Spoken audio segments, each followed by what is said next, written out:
Senator Matt Canavan joins us right now, along with the wonderful Sam Crosby, both fired up, both ready to go. Because we're doing rock and roll in a second, it's all you boys for the next few minutes. So let's get to this.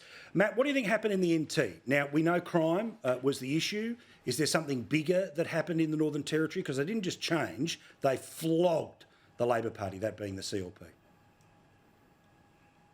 Well, I think it does show and represent the general unhappiness Australians have right now with the direction of their country, their territory, their state, whatever it is. Obviously, there were some local issues there in the NT as always, but to receive the spanking of this kind, there probably is this underlying concern from Australians that things just aren't going that well right now. I mean, pretty much everywhere you look, you mentioned law and order, which is a big issue for some, but obviously everybody goes to the shops on a weekly basis, and everything costs more and more. People who owe a mortgage are paying thousands of dollars or more on their repayments in just the last couple of years.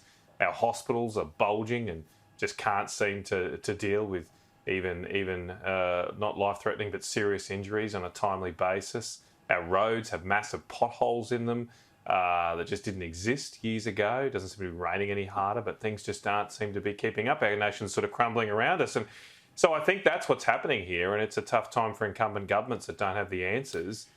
Certainly federally, we've got one of those governments that's flailing around right now and not really sure about itself and doesn't really have any solutions to these massive problems facing Australians today. Yeah, Sam, I also think it relates a little back to just the principle of what that Republican bloke was saying on CNN. I know you were taking notes, which was, I'll save you here, which was him saying, well, you can't tell people that their lived experience is different than what it actually is, right? Now, governments of all persuasions at some point in time end up saying, well, this data says it's better than you think it is, but the Treasury's told me life's good. Yeah, it's like, well, this one's up, this one's down. I think that's the lesson for Albo, Chalmers and the rest of them, is to actually engage with something as it is, not as someone can represent it to be.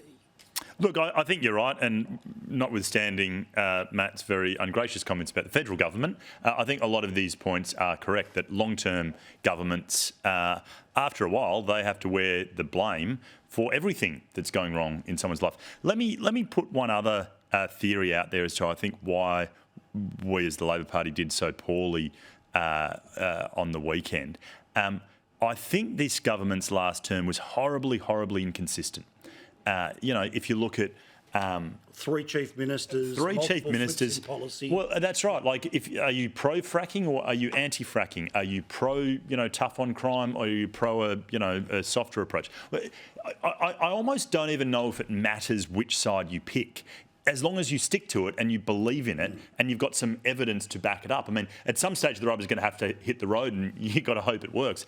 But they got eaten from the left and the right. They got all the worst parts of going to the left and all the worst parts of going to the right. Yeah. At no stage does it seem like they actually sat down and thought, well, hold on, what's actually going to work to deliver the outcomes that we promised? Well, what'll be fascinating to watch too is, remember, one of the negotiations currently making its way in and around Canberra is, in order to get some federal finance stuff changed, will they double the number of senators that come from territories? Now, of course, that'll produce way more lefties out of the ACT, but with the Greens being able to get enough of a vote to take over, say, the richest part of Darwin, that being in and around Fanny Bay, do they end up now in a scenario where they're going to start threatening for one of the four spots rather than the even divide, again, potentially making it even further to the left? All wait, watch and see. It is always interesting, by the way, how the richies go green first, isn't it?